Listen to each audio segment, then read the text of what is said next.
So, welcome everybody to, I can't believe it's already end of August, but this is our third cohort meeting together. And I'm so excited to introduce everybody to Fiona Dawn. As I emailed you her bio earlier today, she's been one of our Asian Pacifics alums, but also she's joining the board of directors for the Slants Foundation as well, and has been working in arts and activism. If you didn't have a chance to check out her video, please go ahead and do so. It was in the email there, but I wanted to save the bulk of the time for our conversation so that she could share a bit about her own experiences going through the program, lessons learned, how she was able to like leverage the show that was released as a result, and her experiences here, but also to each kind of give a little bit of insight for each of you on how you can imagine things like your partnerships with your nonprofits, and also what you choose to do with the program itself. So, if you have questions, feel free to drop them in the chat, or, we can keep this a pretty open-ended thing. But in the meantime, we do have like basic set of questions for her to share. And so we'll just go ahead and dive in.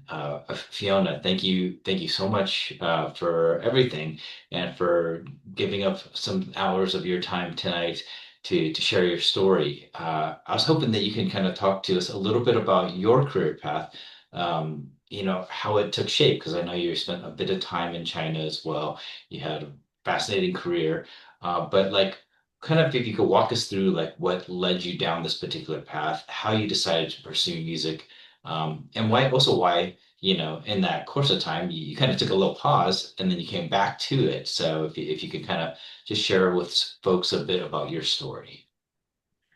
Of course, I'm so happy to be here. It's such a pleasure. And just want to share a little bit about myself. I grew up in Seattle. As a kid, I always loved music, would hog the mic at family get-togethers if there was a machine. Yeah, I would sing songs that basically my parents were listening to. And I didn't take it that seriously until college. That's when I was writing my own music, and it was like last quarter at my time at University of Washington, and I was going to put out an EP and do a show. And I felt like, okay, if I were to really dive into music, this would be the time because I don't want to wait until, maybe 10, 15 years later. Who knows where my path would be. So, and when you're younger, you're a bit more courageous. So, I had a launch party at a music venue in Seattle that led me to other opportunities because at that time, I think I reached out to some friends who were music bloggers, and so they kind of hyped up my little album, and then I was applying to like off South by Southwest showcases, and my band went down to Austin to perform there too. And so it was just like one event led to another, and so it was like a big snowball effect.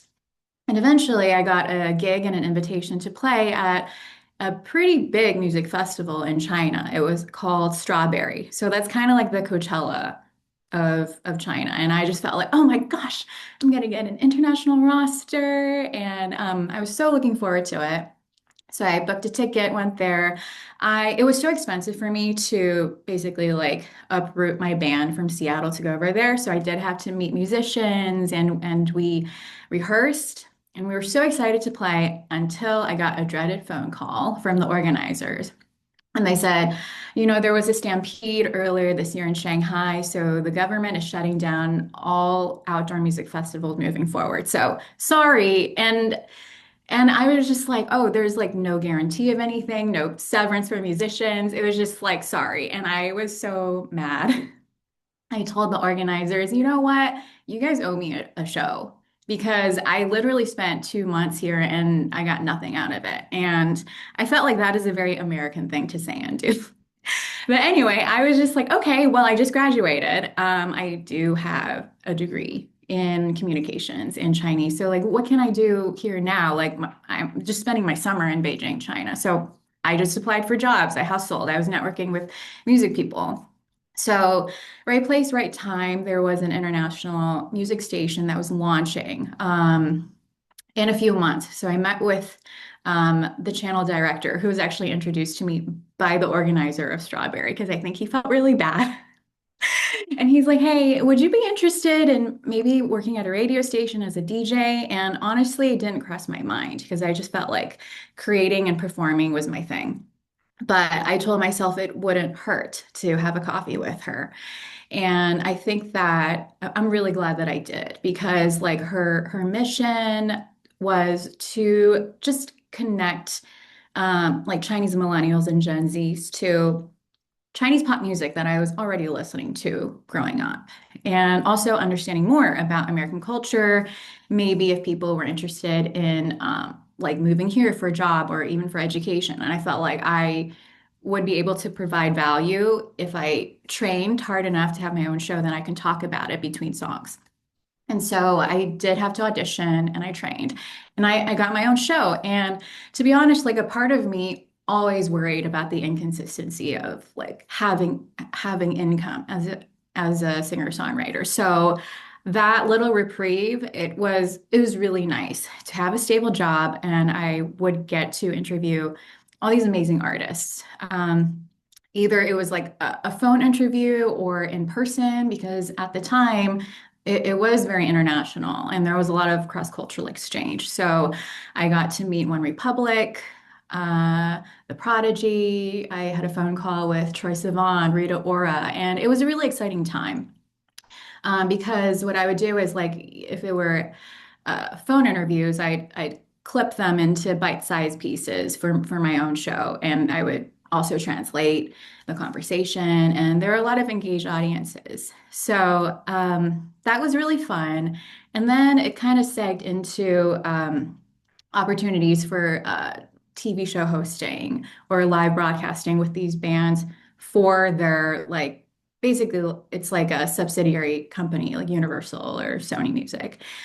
And then I got involved into sports announcing because at the time I was the only American at the radio station that I worked at. It was called Radio Beijing Corporation. Um, and so yeah, I spoke the best English, and they nominated me to basically represent the country to like voice announce for countries. And everyone thought like I'm just a regular Chinese woman who just spoke English really well. Um, but that was so fun, and it landed me an opportunity because I sent my resume in to be the liaison and translator for the Beijing performing team at the Winter Olympics in 2018. So by that time, my role wasn't just like voice announcing countries and nations. It was like in the shortest amount of time between like Chinese and English, how could I try to transfer ideas for like the handover ceremony with Team Korea, Beijing, and the International Olympic Committee. So I felt really proud as an Asian American that I got to experience something like that, working with like renowned film director Zhang Yimou, and just like the best like sound designers, lighting people. But eventually, COVID happened, and it was just a really frantic time. So I came back to the US thinking that I would be able to go back. But as we all knew, it wasn't just a 1 month thing. It was like 1 to 2 year catastrophe for all of us in terms of health, displacements, opportunities.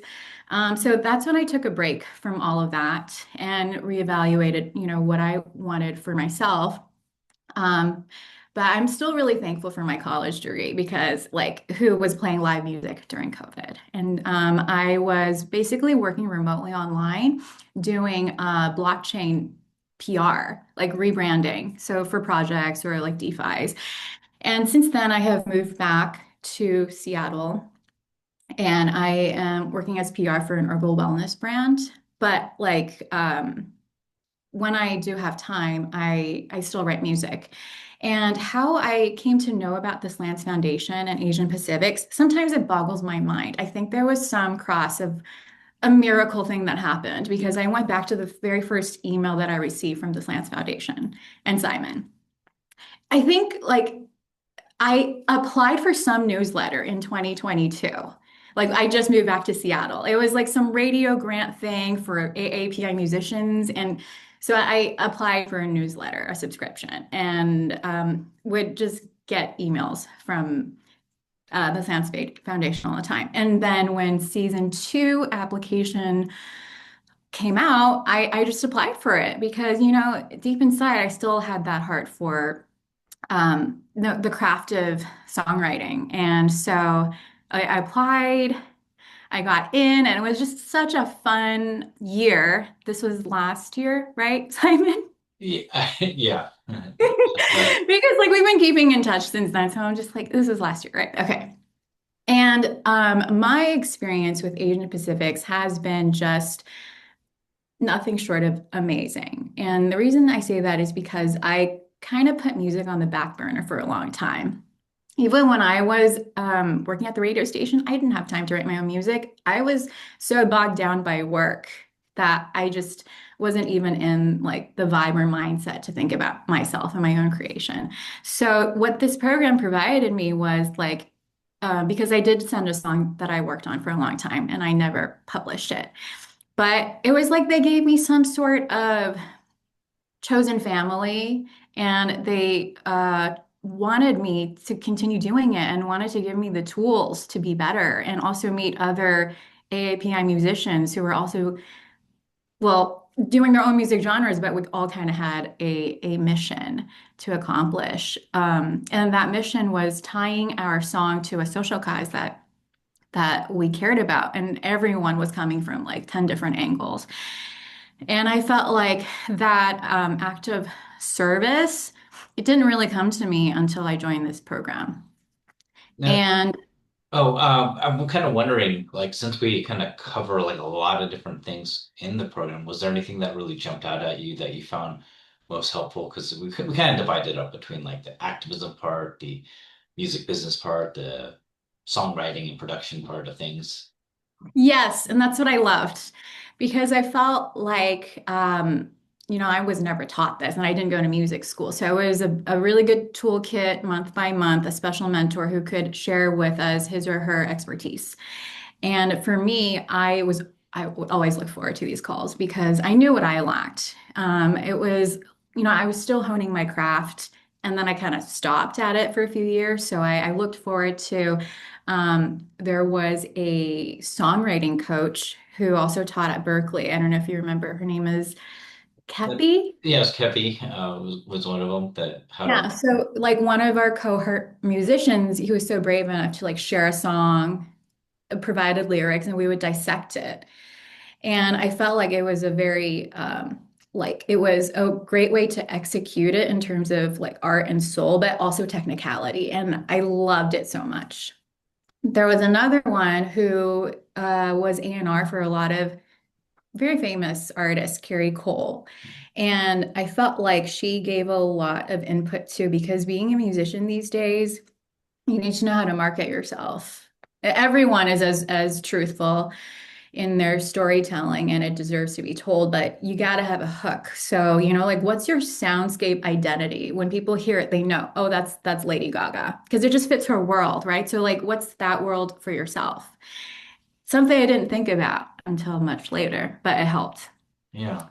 Yeah. So right now the artists are in the pretty early in the program and they're really tasked with both thinking about the ideas for their songs. I mean, some are further ahead than others in that part of the process, but also really thinking about choosing the right nonprofit partners and then thinking about like what that kind of campaign could look like with them. Would you mind sharing a little bit about like how you decided like who to work with and like how you decided what kind of collaboration that you wanted to do with your own nonprofit? Right. So for me, my social cause that I was very passionate about was helping to create safer online spaces for working professionals. And so I try to go out to look for nonprofits, and most of them were geared towards creating safer online spaces for youth, which I understand because unfortunately, there's a lot of bullying that happens not physically in school environments. It's like through text and social media. It's like more than 20% a year. But when I looked into it too, people get like working professionals get bullied at work, and that's also like at least 20%. And My angle was going in to find a nonprofit uh, who would also answer my email and see like, okay, like where do we go from there? Because I think I reached out to at least three and one replied, but I also really like this nonprofit. They're called Act to Change. And their whole mission is to prevent bullying among Asian American Pacific Islander youth. And so I approached the executive director with a formal email asking if she'd be interested to work together with me as we release a song. I also approached them with the attitude like, I'm a musician with the Slants Foundation, I'm a part of this cohort. We're doing a show and it's going to be launched on Crossings TV. And for some people who might not know, 'cause it's not like the biggest TV station, but it still has reach. It's like 10 million. Yeah. Yeah, and so, I try to leverage that type of information to her because from her angle, like this could help amplify their nonprofit's voice too. So she replied to me, so nice, and was really excited. And then I was thinking, okay, so then if we release the song together, then how do I help them with getting their message across? And I felt like this was also a skill that I had previously in Beijing, which was interviewing people. And so I wanted to do a podcast, interviewing not only her, why she wanted to be executive director of this nonprofit, but like, hiring an expert, not hiring, but like interviewing someone also on their board who was a bullying prevention expert, Dr. Adam Collins, just to ask him like, what's happening in school environments? How do we apply it to like adults and working professionals? Because I always try to tie it like to kind of my age group of people. And then I also interviewed a youth advocate because they have a lot of youth ambassador programs who are so brave and just want to inspire change and awareness. So I felt like it was really fun interviewing them. And the places that I shared it, it was on Spotify, YouTube, and our channels. And then we also shared like media blogs so that people could look up their page or their link tree and always revisit it because they are quite long. We try to make it as short as possible, but for bite-sized pieces, we made it like 15 to 30 seconds on our shared socials so that people could digest it um, Yeah, you had a uh, bunch of like reels, quicker. shorts, and things. Yeah, yeah. And I also wanted to like show off the Slants Foundation. So like I did an interview with Simon and also the interview basically the TV show last year, Sumi was the host. So I also wanted to share a bit of that episode too. So we did everything. And could you share a little bit about like what factors did you decide or consider to decide like if it was a successful campaign?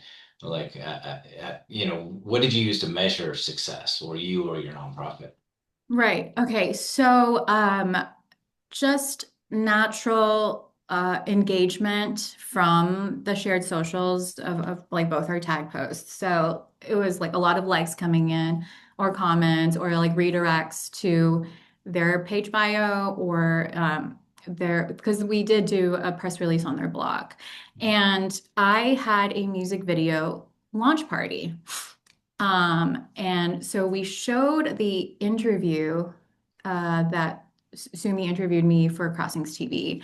And then I also talked a little bit about the nonprofit that I worked with and who I represented, like for Asian Pacifics. And people are generally very interested in Act to Change. And it was a 21 and over like little music venue and a bar. So people just rounded up on their drinks and we just, donated a little bit just to like show our sincerity to Act to Change. But yeah, so there was like an online key point and then like an offline activation event. So I think it was hard to like really measure the KPI, but those were kind of the things that I saw that was helpful. Yeah, but it was pretty cool. Like, so from my perspective, it actually it did a lot of the things that we at the foundation hope would come about from these kinds of partnerships. Like it really deepened a relationship with you and a nonprofit. And not only were you able to show some love, get some money, some support for the nonprofit, but the nonprofit's audience also gets to learn about you and learn about how you have a shared value and cause as well. So it kind of you're able to expand your audiences together in addition to what you get from the television and the radio program. So I Oh, think yeah. it's a really great concept, and I love the fact that you brought it back in person as well. That you're able to share. Like it wasn't like the episode that we filmed with you was just aired twice on TV because it hit fall and spring. But you also were able to take that same footage, share it with your audience, take clips and put it on your social and do other cool stuff with it. Um, Yeah. yeah, is there anything that you wish you would have had, like additional resources or support that you think would have been helpful? For, I mean, this is selfishly as feedback for for us at the foundation, but also like for the fellow artists here to like know like what are the kinds of things people should be asking for.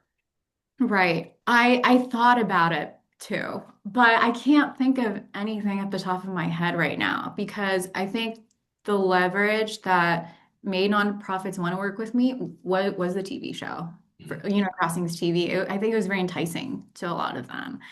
And so I can't think of anything that could have been done better, to be honest. Yeah. So, as you kind of continued on, one of the things that I think artists sometimes struggle with as they think about their own kind of paths forward when working with a nonprofit is like, how do you balance that artistic identity while also trying to create something like really like meaningful and that's meaningful to you as well as your nonprofit partner. So I'm kind of curious if you could speak a little bit about that partnership. Like, how did you kind of balance those different competing needs, or do you even see it as competing? Right, right. Um, I think that it's important to keep what you want to say and how you want to express it. Like you don't have to make it a like a marketing keyword song for this nonprofit. You know what I'm saying? So, the issue was cyberbullying because I've had experience with it when I was living and working in China. And so I know what it's like. And I was already an adult, so I couldn't imagine like a younger person going through that.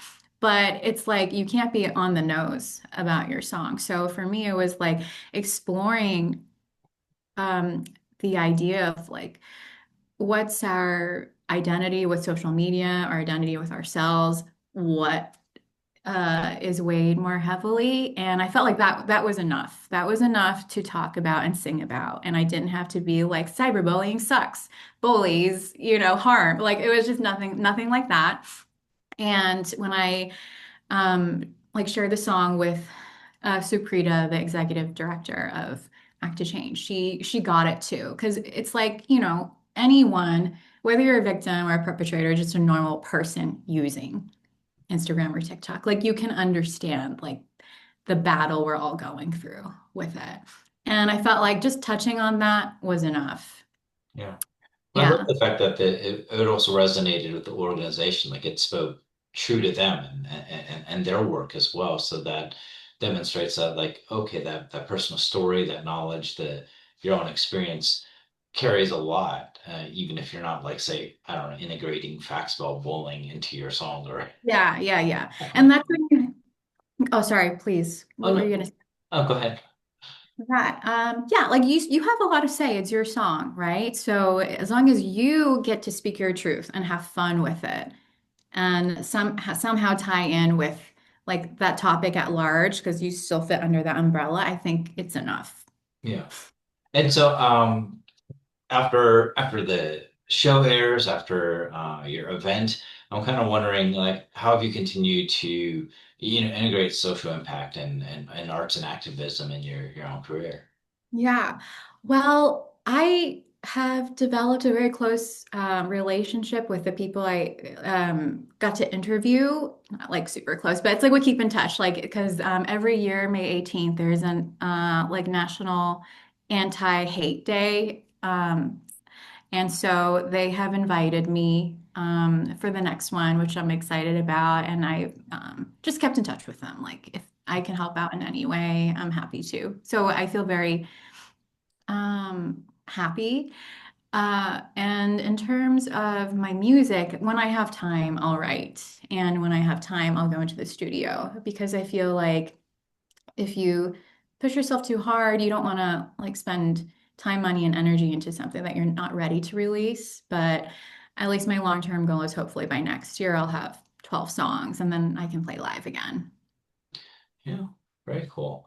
Any advice that you have for artists who are currently in the program? Like, if you go back in time to that when you're just a few months in, like, what would you suggest to artists, like how they can get the most out of this experience? I would say, try to, yeah. I know that my cohort, we talk to each other through email a lot, or we just followed each other on our socials. But if you're able to create some sort of group chat with each other, just to keep the support, the morale, and momentum going, it goes a super long way. For me, there was another fellow cohort who lived in my city. So we would meet for lunch sometimes and talk about like, how far along we were with like reaching out to our nonprofits and, ideas about how we were going to work with them. So it was just really nice to feel like, oh, we're in this together. Um, and then if there's a certain like mentor lecture during your monthly meetings that you absolutely love or want to get to know more about, like feel free to reach out to Simon or even the lecturer if you want to deep dive, because most of these people have like songwriting camps or A&R camps. And at least for me, I knew that it helped me a lot. Like I knew what my weaknesses were, and there were resources there for me to be better at. Yeah, definitely. I mean, that's one of the I will say everyone that we bring into the program, all of the various guests that we're very honored to have their presence grace our meetings, they're always open and willing to help you with whatever it is that you need, whether it's production work, legal help, marketing help, questions about resources. Like for example, last month when we had Lucinda from Music to Life, like her foundation, they're constantly emailing folks out with grant opportunities and things like that. So you all can kind of continue to follow that journey if that's something you're interested in and like getting funded as a social impact artist. They do really great work in terms of that. Uh, 100%. yeah. Yeah. Is there anything you wish you did while you're in the program, but you didn't get to do? I don't think so. I was just like on it for all the monthly meetings. Even like, if I was in bed, I was just like hide my face and put myself on mute. But I'd still listen to it because I felt like, hey, um, I don't want to like wait until next week to do it if, because it's like you got to carve time out. So just try to make it to all the monthly meetings. And then I think what I loved about the Asian Pacifics program is like Simon has really thought about it all because he has gone through the ringer.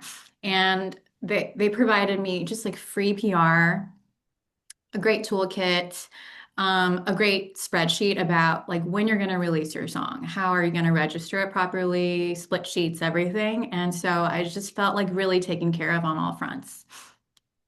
Oh, well, thanks. I'm glad that you had a great experience. I mean, obviously you're volunteering with the foundation now, so Yes, now I'm part of the board.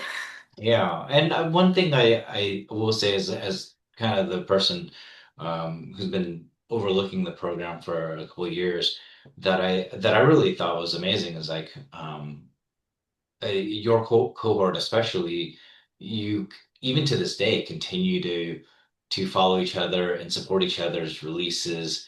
on social. It's really amazing to see that there's was a really great kind of community vibe that everybody had. So I thought that was something that was really impressive and something I wish we would have seen a little bit more in Totally. the Yeah. program, but it was really great to see and that you just kind of naturally built that. Yeah, and I guess there were a lot of fellow cohorts who came through Seattle for shows, so then we would meet there too. And for me, it was just so inspiring to see them up there doing their thing and seeing people come out. Yeah, so if anything in the future, if there's any way to do it, is to get everyone physically together to share their songs. Yeah, but I think that's our wish. We're trying to work on funding or to do some kind of festival or something like that. That Uh, is the goal. yeah. Any folks have any questions for Fiona?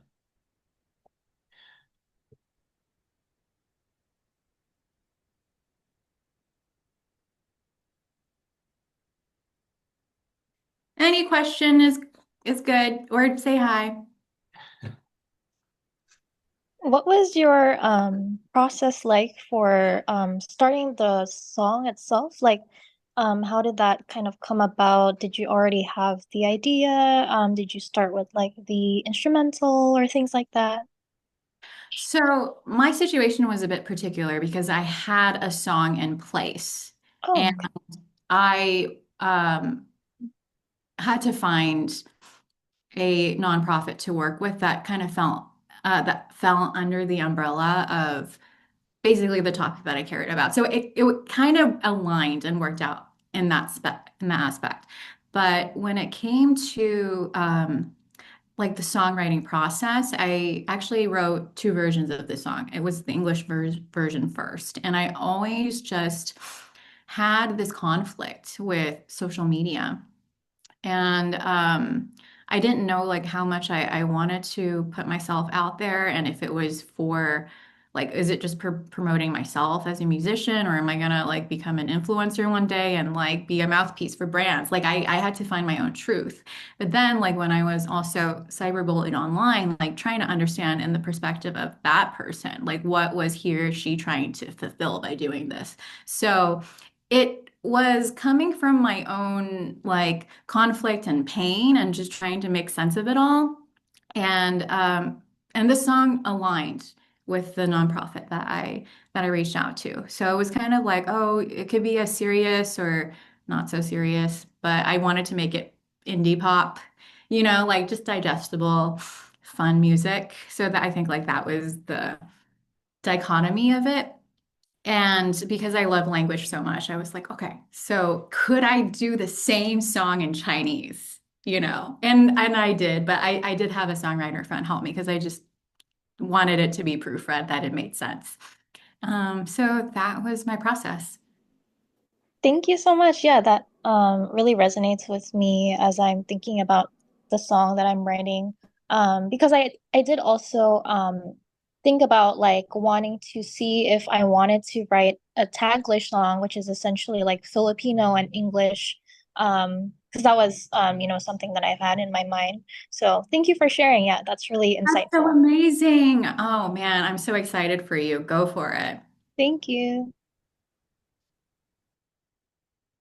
Yeah, actually, one of the cohort artists last year had a song called "How Ba" that it was like half English, half Chinese. Like it was kind of this Chinglish slang kind of song. Yeah, super cool. Yeah. That's awesome. It's If very you in can, now. that's Like, awesome. Yeah, I'd love to hear it if you get a chance. sure, yeah, I'll find it and I will send it in this chat. But Thank you. yeah, I think like bilingual music is so in these days because everyone's Right. looking at captions. So it just makes it so Yeah, much easier. Yeah. right. Lisa, I think you came off mute for a second. Do you have a question? Yeah, I did. So that was super interesting, Fiona. And I had a question because you talked about how you did some outreach to multiple nonprofits, and then you talked about sort of the end result, how you did multiple activations, social media, like had all these conversations, the podcast, like that's amazing. Can you actually go into the middle a little bit more and just like talk about the process of like how did you come up with the ideas for like what the end result was going to be, or how did you like ideate that, or how did you handle those conversations with a nonprofit to come up with activations or Oh, conversations that were like, interesting for both of you and could end up in a nice end result? Like, I'm just, I'm actually coming from a place where I came into this program where I basically have an album that's already written and it's just in the mixing and mastering stage. But I have like way less experience with working with nonprofits and trying to figure out how to structure this and trying to figure out what kind of, activation or campaign to do. So I would just love to hear your thought process about that. so after reaching out to Act to Change, they were very excited and asked me, so like, what's the big idea, right? And honestly, I went on Canva and created this pitch deck, um, and just thought about like as I was creating this proposal, okay, how, and it was just always in the back of my head, like, okay, how do we amplify both our voices? How do we make it fun? And I just lean into like the interview thing because that's what I did before. Um, so then I kind of just visually mapped out the execution process. What kind of tool would I be using to do this podcast? We use Riverside, by the way. Simon has used it before and recommended it to me. And then after, um, each interview, with who do we interview? What do we want to talk about? And so it was, approaching from three different angles, from someone who is trying to be like the front-facing person of the nonprofit. Why did she get into it? And then you have someone who has been studying bullying prevention for years as an educator. Why does he care about this? And what are the methods that work? So it was like, okay, like people who are parents can benefit from this from kids who are going to school right now, or even people who are working and you gotta know the tools and resources for yourself to stand up for yourself. And then the youth advocate, because they have a lot of programs within the nonprofit who are, either their scholarships or connecting them to other um, just opportunities because these are very, very ambitious kids who like they have had experience, unfortunately, or they just want to be a part of the change. And so I felt like, oh, that was very interesting for me too, as an interviewer. And then the execution part. So how are we going to package it nicely for people to like be interested in watching this? And I just knew that it had to be very short because no one watches a lot of long form content these days. So I ended up editing the interviews. The longer ones are there on Spotify and YouTube, but like the bite-sized pieces, they were 15 to 30 seconds. The best parts of the interview, they were shared on both our socials. And what I could um like reiterate on for like the offline activation was just like mentioning the program, and if you're interested, like, find our show on whatever platforms. And I had QR codes at my music video launch party. So it was just like, if you want to see my music video, here's the QR code. If you want to like go see the full show, here's the QR code. Just to make it fun and engaging, but I can't really like force them if they don't want to watch it. But I felt like that was the way to get people interested in talking. Oh, I love that so much. I like that you're like the root of the idea is just like what's fun for both of you. That's really cool. Yeah, you gotta keep it lighthearted and fun. And yeah, there's a lot of like love and good intentions already. So yeah, I feel like that's a good foundation to work on top of. Thank you so much. That's super helpful. Thank Yeah, you. I think one of the things that I notice about season two with a number of the artists versus season one is like a number of the artists this last season went with that kind of thing. Is it fun? Does it spark joy?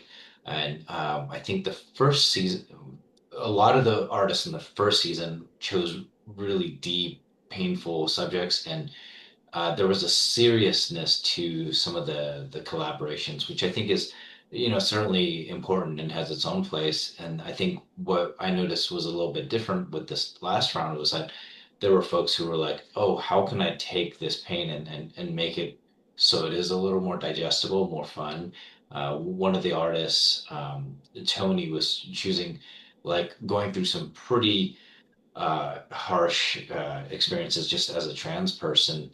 And I remember when I was speaking with them there, they said, I want my music to make people dance. I want people to think of like not the trauma we're experiencing per se, but I want them to think like we're joyful people, that we deserve joy as well. Another artist who actually just joined our board as well, Darrow, I mentioned his particular campaign was with the National Brain Tumor Society because he had a tumor in his brain and he wanted to raise awareness there. And he was just like, kind of, he literally had to get surgery. Like they punched a hole in his brain, like they drilled through his skull to remove this tumor. And he was like, I want to make fun of that. I want something.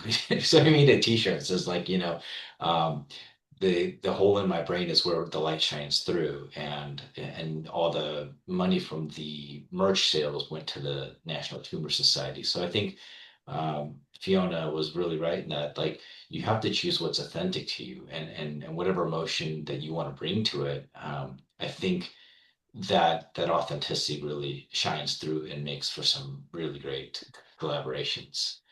Uh, I see Hongbao had a hand up. Do you have a question? Yeah, it's actually related to the bilingual and songs that you were mentioning. It's really about because we're like as Asian Americans, we definitely have the Asian side, and I'm just been wondering if you or just Simon or everyone in general has been thinking of having a community impact, not necessarily partnering with any organizations, but have a community impact in your let's say for Fiona, it's China because that's where you experience cyberbullying, right? Yeah. I'm sorry, what was your question again? So, the question is about have you thought about having a community outreach, or not a community impact in China as well with your song? I did. It was I reached out to some friends to like find this like a similar act to change in China. And I honestly don't think that because my friends didn't really give me an organization name. So I would love to look more into it because I'm sure there are, or at least like some sort of collective that is going through the same thing. Because trust me, it's a worldwide issue. There's just like lots of trolling, especially in China. So, yeah, that might be something I'll probably look into in the next few months because, like, I'm gearing up for my next single. So, I do kind of want to maybe see if I can launch a song with a collective there. But I also feel like it might be very different the way I do my outreach because just like the way you want to partner with a nonprofit, it might be different than how you would do it here. Do you know what I'm saying? Just because of cultural differences. The most the Exactly. most I'll get is maybe like a tag on their Weibo or something, which is kind of like Twitter and Instagram. But I just don't know. I feel like I did my best here because I'm physically in the US with like my little community and it like the time zones worked for the interviews. But to do something over there, it would the format might be a little different. That's what I'm thinking as well because coming from China as well, and I always feel like I do want to have a impact in both societies because I it's kind of a duality. Well, from the good side, it's like we're standing in both ground, but from the bad side, it's like it's almost tearing sometimes. Yeah, Um, no, I and feel it. yeah, and the culture and also the general public's aesthetics is very different. And I think sometimes adaptation from both sides is necessary, as what you've been saying. But I think it's a little bit different. I think social media works really well in China. even without an organization, and that might be, from the way I see it, it might be the best. I'm just thinking for my own work, of course. Yeah, yeah. And I think right now there's a trend of Chinese people who want to connect with Asian Americans, especially on Red, 小红书. So I think like that's a great entry point to like do promo work leading up to your song. Maybe you could find a nonprofit in China region for the cause that you care about too. And see if you can approach it the same way that you find a nonprofit here, because maybe you can repurpose the way you want to work with them. But yeah, there might be an adaptive aspect too, because how they want to show the material, how they want to present themselves tied to you may be different. But if it's the same, then I think that's like a dual win for you. Yeah, the other way you can think about it is like if you choose to work with an org in the US, like a nonprofit, for that portion of the partnership, you could think about other creative ways in leveraging your story and your songs, as mentioned here through social. For example, one of our artists, Katie, like got on a bunch of Taiwanese Spotify editorial playlists just by reaching out to them and saying like, "Hey, I got this new song. I'm almost of Taiwanese descent," and reached out and immediately like actually got tens of thousands of streams for a song just by doing that. And meanwhile, the work that she was doing was like rooted here in the U.S., but at least the social message, the additional attention, did bring more kind of international attention and momentum to her overall like career and the partnership that she had. This sounds wonderful. This is very helpful, and it helps me to organize my thought and logistics as well. Yeah, yeah. I think that the great lesson here is like work with what you know. Kind of like Fiona's like, she's already had a skill set and interest in interviewing. So like podcast was a very natural, kind of seamless kind of way of going about doing that. We had an artist named Super Smack in the POP in the first season, and he was already kind of like really interested in voter issues in Arizona. So just partnered with his nonprofit. And it's like, I'm going to do a voter registration drive to try and get people to enlist for the midterm elections. And so, find what excites you. You don't have to overthink it. In fact, you could say like, hey, that, maybe some of these ideas are enough to spark something within you, and you can do kind of put your own spin on these things. Other folks have questions for Fiona?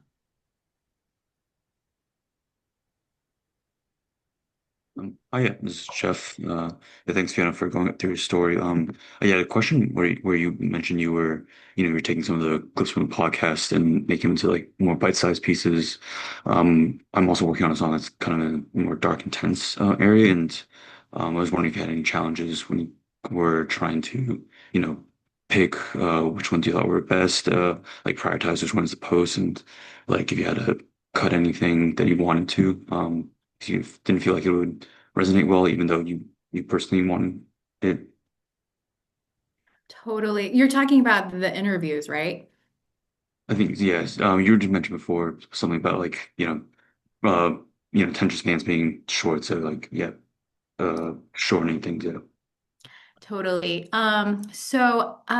What worked was I think that your TikTok and Instagram is like a window for people to get to know you better. And I've always been a really shy person, but Sumi asked me, what was my songwriting process in our episode, and I felt like, oh, maybe that's like my little 15-second to share with people. Like, what's that like for me? And I got so many likes and comments. They're really into that stuff, even if they're not musicians themselves.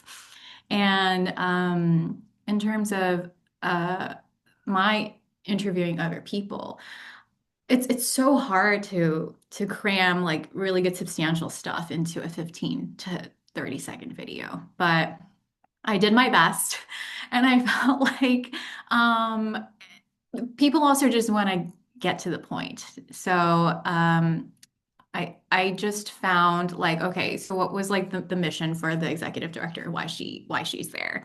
I found like in our 25-minute interview, like the part where she said that, but I also left a little teaser so that hopefully people would actually migrate to the long form video. And same with Dr. Adam Collins too, because we talked a lot, but I just found like the best part and like had to shave it all down, where he was talking about like, what's shown successful in my studies is X, Y, and Z. So put that in the vertical video and then just like deployed it to TikTok and Instagram. So I would say like you have to, I'm not saying being like clickbaity, but yeah, just stick to the highlights and points that you feel like people would be interested to get to know more about, and then try to send them to wherever you feel like they can learn more about that topic. Okay, thank you. That was helpful. Yeah, I think you were able to leverage some of your radio interview experience there, right? Like thinking like what's the soundbite? What's that thing that people are gonna grab onto, and maybe what's the motion that you want people left away, like walking away thinking about. Yeah, totally. Yeah. And one of the things that we did do last year, which we will do again this year, before we do all of your interviews, is that we partner with a journalist and do some media training too to help you learn how to tell your story, how to speak efficiently, how to answer questions, and be prepared for not just the filming of the show, but also just like any kind of media interviews and how to really be able to effectively share your thoughts and your story. And it will be a very memorable and proud moment for everyone, I feel, because it's kind of like time stamped from this program and how you walk away from it, what you've learned. And yeah, it's a good just press release material for you in the future too. Yeah. Other folks have any other questions for Fiona? Val, you got your hand raised. Yeah. Hi, everyone. So I just want to go back to when Fiona said um, you had to learn in the cohort, like you have to have a hook for the song or like a sound, but then you already had a song. So I want to ask what your thought process, like, on how your song ended, like produced. I'm sorry, I didn't really get it. Can you ask one more time, please? Yeah, like you said, you learned that you have to have a hook for your song and also like a sound. So how did you like end up like deciding on how your song is produced? Oh, that's a really good question. I think that the hook part, well, I mean, there is like a melodic hook in my song, but I think that is like a very subjective choice as a musician, how you choose to like just grow your musical world in that track. But I think the other more like figurative hook was also just my storytelling, as best as I could write about my relationship with like showing myself online and how much that self-identity meant to me. So it was kind of like just more introspective. I felt like that was my hook. And then what was the other thing you said? Like hook and writing or Like like with um how you produced it, like if it sounds happy or you oh, how yes. you like the audience to perceive the song Yes. because So it has to match with your um, that your chosen. I understand. So production theme. I wanted it to be like introspective, but indie pop. So it was kind of like, if you can imagine, it's like, okay, melodic, lush, like chill. That's what I was going for because if I was too intentional with it being a serious song, I think that would have been like overload for the listener. So I kind of wanted to play with that arena. And yeah, when you do listen to my track, it is like lots of synths. It's a slower BPM, so I can't really say it's a dance track. Um, and what else? It's kind of like it's like a fun slow bop. While it's a slightly more serious topic, but I didn't want people to really go there if they just wanted to hear a song on their drive home, you know? Thank you. Thank you. Actually, a quick question just about what you said, Fiona. Because I put something in the same vein of trying to, I'm like writing about like tragedies basically, and but also potentially kind of um making songs, kind of contrasting that with like upbeatish and more bopping, head bopping kind of music. Like yeah, what led you to kind of go in that direction? Yeah, I got kind of feeling the same where I want to, if people just want to listen to music, maybe get hooked in the melodies and things like that versus, the dark context. Hmm. And do you find yourself leaning towards like one thing or another? Because I feel like creating a song, it's like there are a few aspects to it. Melody, how you sing it, instrumentation. Are you kind of a little conflicted about like how literal you want to be or versus like being a bit more figurative?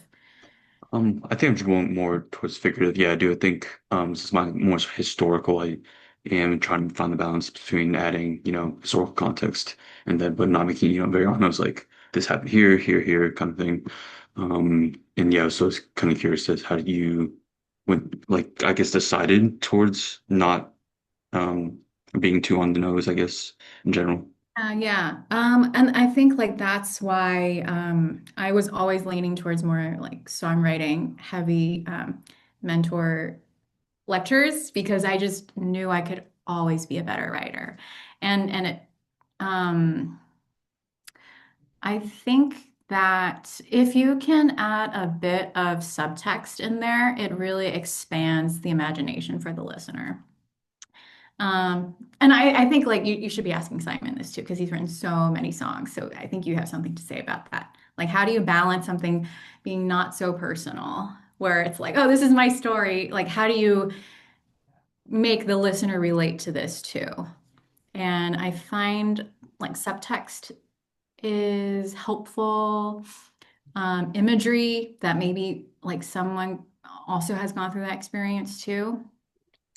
Um, but yeah, Yeah, I Simon, think go ahead. all of those things, and another is just like coming up with maybe a unique perspective. Like where is the focus in that part of the story? So there's actually a whole bunch of like very popular songs that are deeply serious that sound happy, Yeah. like Pumped Up Kicks by Foster the People, 99 Left Balloons by Nena, the old 80s dance track. Um, you know, uh, Some Nights by Fun is, kind of about addiction. Mr. Brightside is about being cheated on. And like, I mean, there's a lot of different things that people they use the contrast of that infectious pop melody to contrast it with a maybe darker, more serious lyric, maybe sometimes about mental illness, sometimes about heartbreak, sometimes in the case of Nana, like, well, genocide in World War II. So like, you can use that contrast and like actually just like highlight that and like, hey, this is like a really happy bopper, but we're talking about something serious and like and let that discordant feeling be sorted by the listener. Or you can say, hey, I'm gonna if it is like a tragic story, one of our artists in the first season, Jason Chu, did a whole album about like Asian American history with a rap album about like massacres and other things, but chose to focus on the heroes in each moment and like who were the inspirational figures that rose up out of that. How do we find inspiration in those moments? So there's a lot of different things that you can choose to like use the ability to focus in on something in terms of like a different part of the story that resonates with you, that speaks truth, but also that serves the song well. I think there's a lot of different tactics that you can kind of deploy for that. Yeah, no, that makes a lot of sense. Yeah, I definitely compiled a list of those, you know, happy sounding songs with a dark context. But yeah, it's kind of paradox of choice sometimes when, which direction to go to kind of thing. Yeah, yeah, for sure. And I think like actually a really good example of that like a whole genre that does this kind of thing is like musical theater.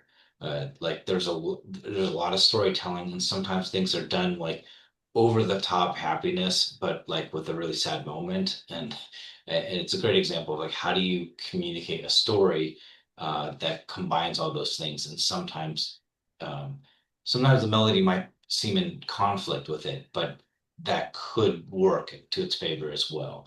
So I'd really encourage you to just like search out some of those songs, see what they're doing, and like what speaks to you. I mean, there's even an entire subgenre of country music, murder ballads. Like, I mean, that's pretty serious, but a lot of them are like really happy.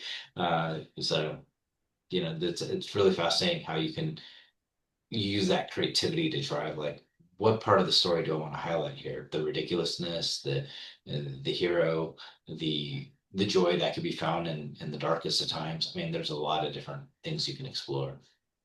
Oh, cool. Yeah, I'll definitely look into murder ballads. That sounds interesting. And Yeah, coincidentally, I mean, you'll probably end up with a lot of Johnny Cash in that. I mean, I have a whole right, album yeah. about that, but yeah. Any other questions from folks? I've got another question for Fiona. Yeah. Fiona, especially since your cohort ended up being close friends with each other, I figure you might have an answer for this. But what were some of the other projects in your cohort that you found were like especially, I don't know, surprising or inspiring or just come to mind? Well, I really enjoyed all the songs that I got to listen to from my cohort, and it was really, because we followed each other on social media, and we released our songs at different times. Because I think like the deadline was October, but so we had some before, during, after I was after. And it was just like so cool to see like them do the reach out with the nonprofit and to see that song come into fruition after all these months of really like sinking into it and sharing how they felt. Yeah, so for example, I had a cohort member, Tony, who really just cared about trans rights and wrote a really beautiful song. And so I um, just felt like everyone has something to offer. We're not in competition at all, and that's why I appreciate it so much. Is like um, we're so varied and different with our experiences, and it shows musically, like sonically. And yeah, I still keep in touch with them, and they still inspire me so much because some of them are touring and writing music. So yeah, but we do still keep in touch with each other. Joe, you filmed and edited all these interviews. Anyone that jump out at you? Any particular songs or campaigns? Maybe Joe's not there. Oh, I think Joe is. Oh, yes, he is. Any of the ones that are filmed in person, they are all great. And watch the interview, listen to this. Actually, honestly, they were all great. I liked just watch the whole thing. It's like three television shows worth of videos. Is that what you're asking? Is that what you're asking? Like, was there one to were watch? there any particular campaigns or songs that jumped out at you? The work that was done by any of the artists in the last couple of years? I think or the even previous years. I think either one. I mean, I and think the one with the father. This was, I think, the Be My Phantom Valentine one with the Be My father Phantom. who Yeah. had the kid who was killed in one of the school shootings. Just the guy showing up and being interviewed. That was an extremely powerful moment for, I think, me and Sumi. Like, honestly, the fact that this guy was able to make the interview and he's like literally his entire life's work now is basically in the memory of his son who was shot in the school shooting, and he showed up to our thing, like, and actually gave an incredible quick interview and nailed all the points, and really you just see someone who's like, okay, this is this person's life now, like this person's purpose. And then to see one of our artists connect to this person and connect the dot with his song, and then having a great song to go with it, a great music video to go with it. So that one, Be My Phantom Valentine. Yeah, they Uh, work with a nonprofit called Change the Ref, which is I think was it the Columbine? No, no, no, no, no, it was recent. It was one of the. it wasn't Parkland, but anyway, it was one of the. It's sad that there's so many mass shootings that couldn't distinguish them all, but I mean, it we have more than one mass shooting related, like. we had that season we had two artists that chose school shootings and mass shootings and reforming gun policies, and to this day they're actually both still working with their respective nonprofits. But yeah, that was a pretty powerful story. And then yeah, I think another really interesting one, like last year was the first year we had an artist who um, his composer Jordan Van Hammer, and it was the first time that they wrote a song, but it was an instrumental song. He's a jazz saxophonist, and he partnered up with a nonprofit that is working to make AAPI history mandatory in schools. And so, like, talk about like trying to convey a story, but only through the notes of a saxophone or a jazz trio in his case. It was a really fascinating. Like, he created a whole EP that told the story of the incarceration camps and to like bring in those emotions and then kind of basically provide a soundtrack for that time period. And he still every time he performs, which is at a lot of universities and events, um, shares that experience, and people think about that experience. They kind of meditate, contemplate as they hear the piece being performed. But yeah, a lot of really interesting, fascinating campaigns. Thank you for sharing all those stories. I appreciate it. Sorry, I Sure. didn't want to like create like a trick question or anything where I didn't want anyone to feel like they had to pick favorites or something. I was just curious, from behind the scenes and being involved with this over multiple years, anything that was an interesting experience. So thank you so much. It's nice to just kind of learn more and have more data points for me as I try to figure this out. Yeah. I think for me this is like our third year doing it, and I what I find the most fascinating thing is like you can use creativity to write your songs. And you can use that same creative brain and the ability to solve problems and bring things into existence that don't exist um, into your nonprofit collaborations and what you imagine as well. But it also doesn't have to be something you like overthink. Like, it could be something like what would make sense to highlight this particular thing. For example, last year we had an artist named Saren O who wanted to write something about the loneliness epidemic that people feel really lonely, and was like, how do I use songs to bring people together? And actually, kind of ended her time with she did both a TEDx talk about the subject and had the whole audience singing along with her, but also they recorded the song live at a show, a gathering that she had with friends, and had them introduce each other and become friends. And it was like, okay, how do we do that while talking to loneliness epidemic uh, sociologists from all around the world. So, it started studying with them to say, like, how do I take some of these principles and bring it? How do I experiment with some of those principles myself? I don't have a nonprofit, but I want to do this. And so she just started taking their advice and like putting it in real time, and then also, choosing organizations that were doing it more of a systemic level. So, I mean, you can integrate it through however you see best fit for yourself. Wow, that's so cool to hear how all those pieces can come together in sort of an organic way too, Yeah, just by picking something we that you keep feel it passionate about.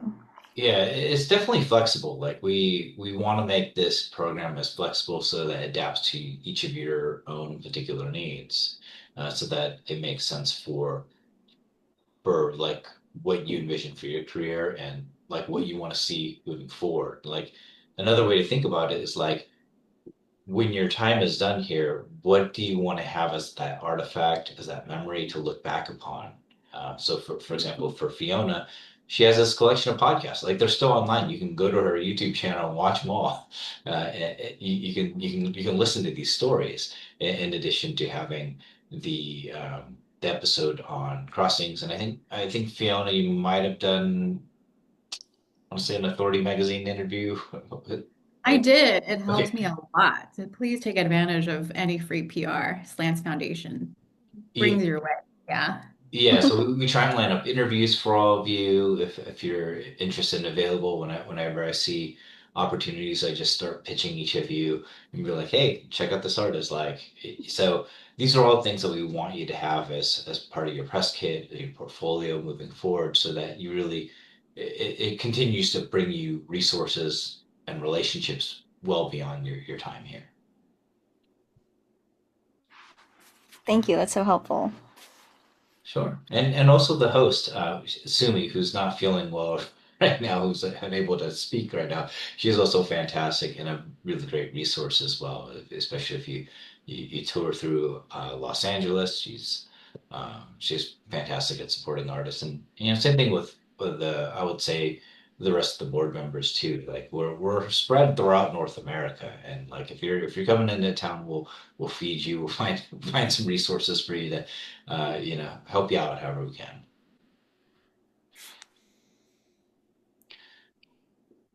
Awesome. Well, if there are last chance for any other questions for Fiona. All right.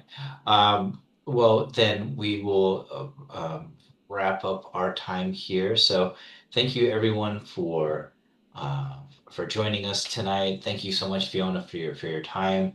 I will be sending everyone quick reminders.